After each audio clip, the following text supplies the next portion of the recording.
I used to take about 2-3 minutes on stage to create this mindset that he did in a sentence. Now, he never told me if he stole it from someone else, but it goes like this. Treatment before diagnosis is malpractice. I love that. Buckle up. It's the Insurance Dudes podcast. Love it. Let's talk about the third thing, which is the fears. When you're telling me this story, and it just dawned on me what I felt back when bringing up the real estate days, is all I could, in the selling situation at that point, I had no framework. I didn't even know that, like I said, I didn't even know that there could be a process to it. All I could think was fear. Like, I was in this situation, I was led by fear. So everything I said came from a place of fear, not from a place of, not even close to a place of what they need or anything. I was consumed with how scared I was, and I just got to get one sale so that I can feel like I can do this or something, Yeah, well, it's crazy. Fear for me came down to two things. One, and when I've trained and coached for so long now, even executives, when I do executive coaching, they have fear of taking action, So everybody has a fear. And fear is unfounded. As if you study fears, it's unfounded. It's just part of our primitive brain. And what the brain looks for to get rid of fear is a coping mechanism. So take you in real estate. If you didn't get good training, if you didn't get drilled and rehearsed and build some habits, then you were guessing at doing something. Right. Well, as soon as you guess at doing something, your brain starts to have this fearful track. It starts with a little concern, becomes worry, becomes anxiety. Before you know it, you're in panic and you're not sure that this is going to be right. And you either do it poorly, you avoid doing it, or you don't do it at all. But whenever we have coping mechanisms, which is basically understanding our process, then we know what to do. So the cure of fear is truly understanding the process by which that you are going in there to have this conversation. What's next? Yeah. What's my pathway? I always say, I don't care if they object or do something that you can't handle. Did you stay in the path to deliver properly? Did you discover? After you discovered, did you have I always say you have to challenge your belief system, because if I ask you questions, you'll use words that I'll make assumptions on. Good salesperson challenges their own belief by asking, you said X. I'm not really sure we're on the same page. What did you mean by X? Then I can go into my value proposition. When I'm done with my value proposition, closing the deal should be not a stressful thing. I should be able to say, I believe I can provide that for you. Can we do business? Boom, it's done. But the other side of the fear was whenever we begin the process, when we're new or struggling, and you begin the process with the end, I got to have a deal. And that's what you said. When you have to have a deal, what you do is you skip all the parts to get the deal, and you try to make a deal happen because you're in need. When the deal would have happened had you not walked in the door with that being top of mind. Right. Yeah. Needs to be, what's the challenge? How can I provide solutions? And then if I do that, I'll be fine. But if I go in going, God, if this one doesn't go, I'm in trouble. I can't make my car payment, whatever. Then we go in the door looking for a check instead of going in the door looking to solve a problem with whatever product or service we have. And that has just always been an accelerator of fear. And it also takes you out of the game when it comes to your ability to sell. So that's the worst thing. My new people that will ask me, what should I do? I go, stop trying to sell something. Go in there and learn something. I was just in Ohio, as a matter of fact, last week, and there's a new person in the crowd. I always try to engage the crowd. And the guy goes, I'm 2 weeks in the business. And I said, I'm calling you. And I looked at the owner. I said, I want his number. I said, I'm going to call you in 30 days. All I want you to tell me in 30 days is I want you to describe 10 people that you met and tell me all about those 10 people. I don't want to hear, did you get a listing, a sale? I don't care. I just want you to be able to articulate 10 people you met. And he was like, okay. And so afterwards, I walked up to him in the crowd. I said, I'm serious. You will hear from me in 30 days. And I expect you to be able to pull out your notes and go, here are the 10 people I met. Now, if he really does what I asked him, he'll also go, and I have a lead and I'm getting a listing. But if he goes in the door going, I need a listing or I need a sale, we mess it up. Right. So interesting. So how do you, and I think that completely resonates with everybody, especially me with, my journey to sales. But how do you take somebody that doesn't understand these principles and get them to believe this, to just that staying on the path, like just stay on the path? How do you get somebody to do that? I think it's about, the skill of it, number one, but also think of the layered effect of fear. Let's take an insurance agent. Let's say they're business insurance. They got to walk in my office as a chief executive of I've got multiple companies. When you walk through the door, has to sit down and earn my business. Well, if getting the appointment with me is fearful, and what am I going to say when I get in there is fearful? I'm starting to layer fears is what's happening here. Right. So what I found in salespeople is meeting people and prospecting for opportunity becomes a desired behavior when I have nailed the skill of the process when I'm in front of you. Most sales systems get them backwards. They teach about lead gen and business development prospecting. Then we get into what to do when you get a yes. With the fear factor I learned in my 30 years of doing this is so great to have that conversation. It's only compounded by I'm also not sure what to do if they say yes. So I'm a big fan of making you a master. If you had a yes rate now, you are the doctor. You know exactly how to walk in there, discover, value proposition, the right product, service, or policy, and ask for the business. Now all I need is someone to do it with. I always found that if I get them there first, then finding people becomes easy. But if I have layered fears, I find there's a lot of hesitation, and then we go into passive. In all sales, you can go do something passively that doesn't work as well or at all. Hey, let me send some emails and text her. I'm going to mail some stuff and sit and wait for someone to give me an order. That is always the death of a salesperson. I got to be proactive. I got to have the guts to go engage people, ask right questions, look for my sphere to lead me to others who have a need. If I don't have the desire to do that because I'm not sure what to do on the other end of that process, I'm going to be bad at both. So I always look at the presentation, the control of that appointment for whatever you're selling. When I have that nailed, then they're like, okay, now how do I go do this? Okay, now you need to go talk to people. So that's another kind of differentiator in the way we approach sales is we try to teach some of the things that are layered fears before we go meet people. I love that because that was one of the things that I remember being afraid of was what if they do say yes? I don't know how to fill out this application. Like, I don't know. And then we get into that feeling of unprofessional and they're going to laugh at me or they're going to think I don't know what I'm doing and I'll lose it because of that. And, oh my God, just too many layered fears. So which almost might be worse, right? It's better to lose the sale in that circumstance. Like when it comes to our own ego, it's probably better to lose the sale than it is. So you're probably self-sabotaging, lose the sale rather than to make the sale and not be able to complete it and be found out as a fraud. Right. Or even worse, be liable for something that you didn't do or should have done, Right. And so that's, what is the process? When I sit down with companies, I create income chains. I don't care what industry I've worked in. I've worked in several. I've got, consultative clients in several industries. I always sit down with the smartest people there and I go, let's go through it. You call it a sales funnel, whatever. I call it an income chain. What is the different links of the chain to get to revenue? And then once we have those links down, then I go, what are the skills, strategies, and attitudes in each link that have to be mastered for you to have a strong link? And it literally creates a training path, if you will, for people to go. But then the other thing it does for leaders, for people leading salespeople, is if I sit down with you and I see a repetitive failure in a certain area, I'm going to say, what link are you failing in? And if you go back to the links, you go, shoot, I'm failing in the third link. Okay, what are the skills and strategies there?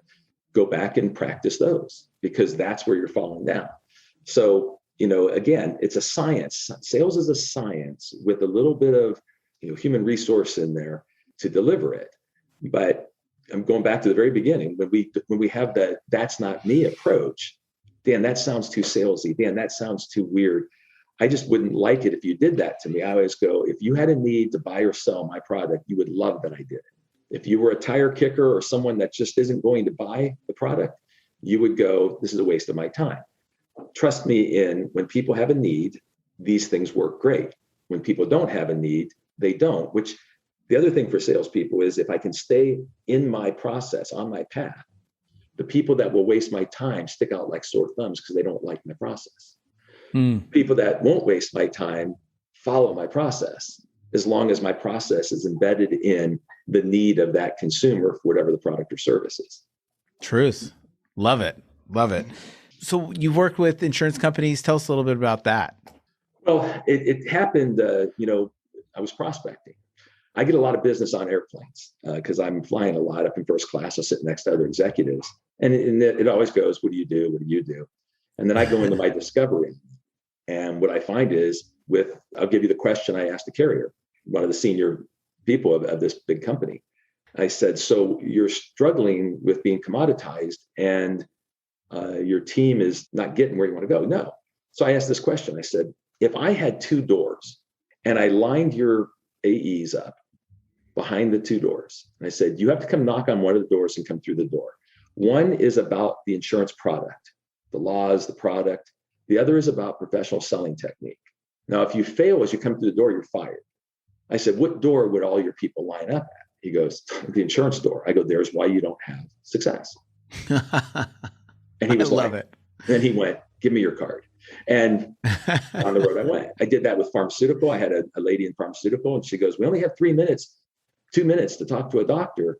And I said the same thing. I said, in your 17 weeks of training, how much is on, the soft skills of engagement and how much is on the product? And she goes, well, it's all on product because of, so I role played with her. I actually got the woman to role play with me on the plane. I said, okay, I'm the doctor. You're one of your reps.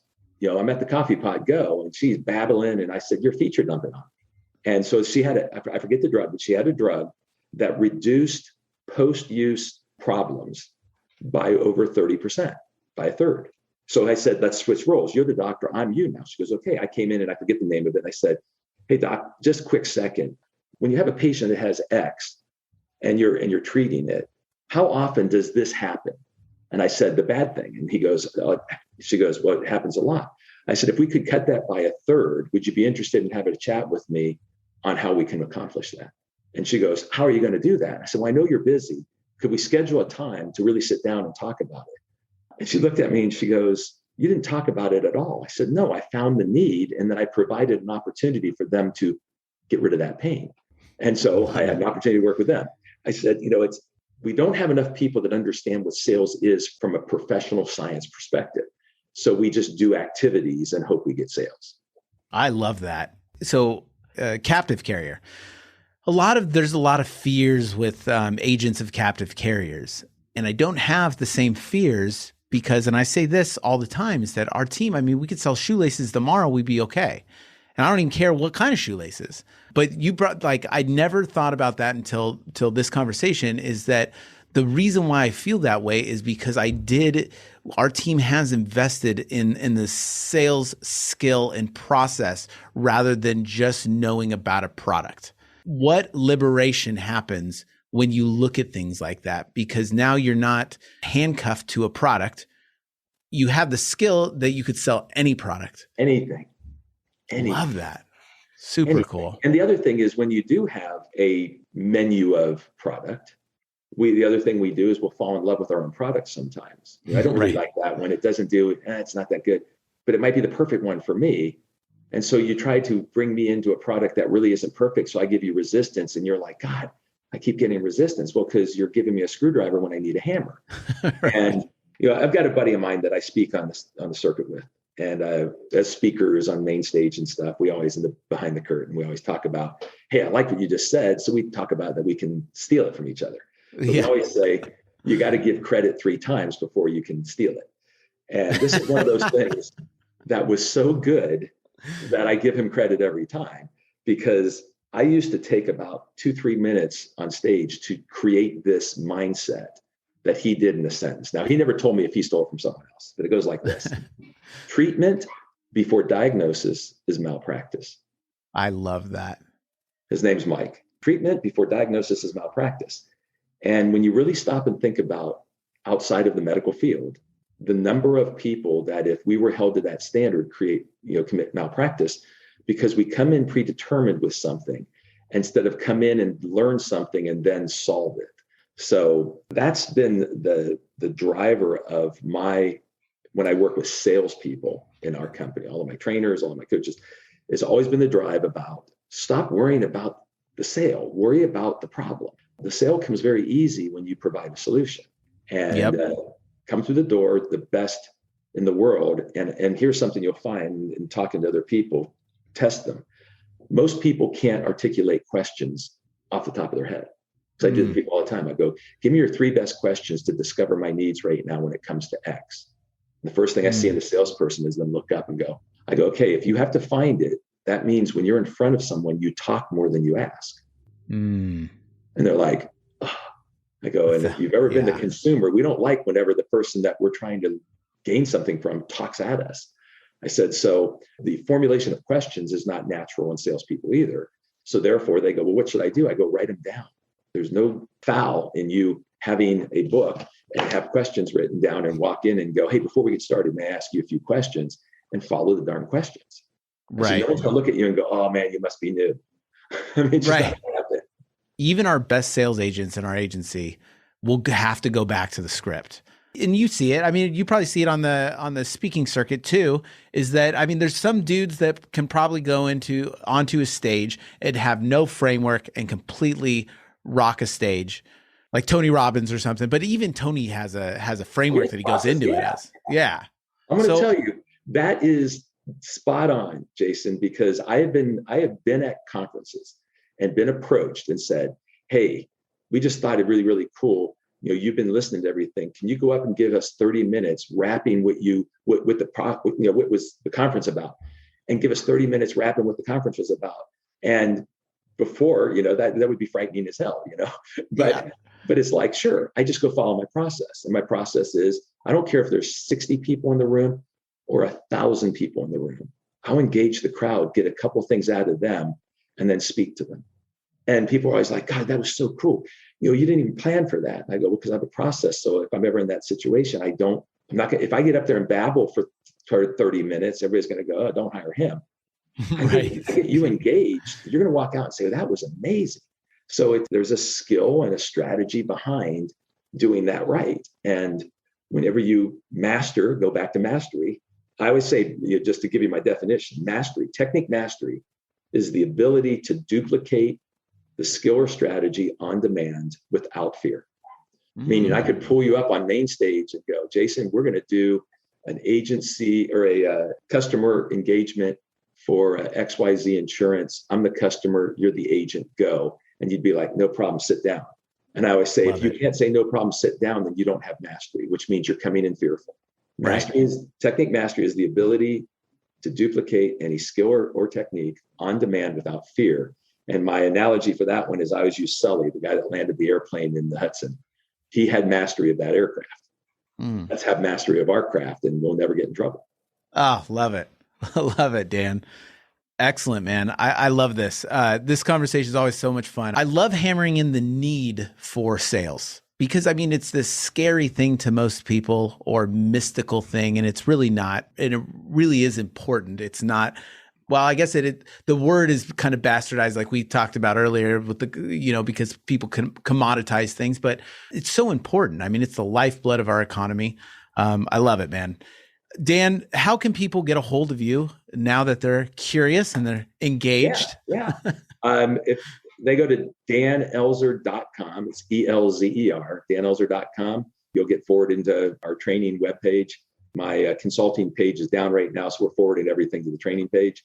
And cool. You can find us that way if people are writing something down, or you can call us at the office. My ops person's Judy. It's 407-786-5525. We're always willing to have a free conversation with anybody. Love it. Okay, so final question of the interview, which since we're coming up to the end of the year, and I'm sure it's going to be the same for a real estate person as an agent, but going into 2022, what's the number one piece of advice that you would give any sales agent? For me, right now, with the Federal Reserve pulling stimulus out of the marketplace, especially in the real estate industry, but in all industries, there's going to be a fear in salespeople's minds as they read and see the headlines of all this trillions of dollars. The Federal Reserve is going to try to cool off the market, and blah, blah, blah. So that always, I find in a transition, that salespeople become fearful, not only just of their abilities, but all of a sudden of their opportunities. So my best advice right now is a little different than maybe you would have thought, is anytime a market transitions, it is the greatest opportunity for a salesperson, because most salespeople are not equipped for it. So if you'll sharpen your skills, if you'll be purposeful, you can actually have a better year in a transitioning market than a hot market. So I just really think right now, for the true pros out there, 2022 can be an amazing year while other salespeople start to go, oh God, should I stay in this? What am I doing? Is the market going to crash on me, or is this going to happen? I really think that, as they get fearful and step away from doing the job, the market might consolidate some, but there's fewer people selling to that market. So all of a sudden your opportunity grows exponentially. So my best advice is be prepared, be planned, and go out on purpose and execute, and ignore the noise, because a lot of people are going to get fearful. Oh, so good. Dan dropping knowledge nuggets all over this interview. So thank you so much, Dan. It was a pleasure meeting you. Awesome. My pleasure. Thanks so much. I truly appreciate the opportunity to join your podcast. It was great. Oh, love it, man. We are honored to have you on it. So thank you so much, Dan. You're welcome, man. Hey, Jason. Yes, Mr. Craig. That was another awesome episode, wasn't it? Mm-hmm. Well, if people want to get a little bit more action and learn how to write 100,000 in premium off of even the worst internet leads, where could they go? They can go to live.teledudes.com. Ooh, that sounds exciting. Are we going to be there? Yes. It's a weekly call that we're doing right now it's live, and it will show you the process. The entire process is super awesome. I love it. Let's do it. Let's do it. Sign up right now, live.teledudes.com. Live.teledudes.com. That's live.teledudes.com. Hey, Craig, there's a new community that we are starting that I cannot wait to tell everybody about. It is our live texting community where you and I are going to answer people's questions and give them free content, right? Are you kidding me? We get to talk to them? Yeah, which is awesome, but they have to opt in. They have to text us at 520-214-2219. That's 520-214-2219. Nice. Craig, are you going to respond to these texts? I'm going to respond to them for sure. Live. I'm into it too. It's going to be awesome. And it's going to be our new texting community where we're going to get back to everybody that we can and drop some crazy content, free content, and free the calculator that you just came up with. That's right. The calling calculator, sales material. I mean, everything for insurance agents. This is it. It's the best texting community out there for insurance agents. Well, what the heck is that number again? I can't remember it. It's 520-214-2219. That's 520-214-2219. I love it. I'm going to text it right now. 520-214-2219. All right. I'll see you later, Mr. Jason. Bye, Mr. Craig. Wait, do they even listen to this on the radio anymore? I love it. I love it. Nice. All right.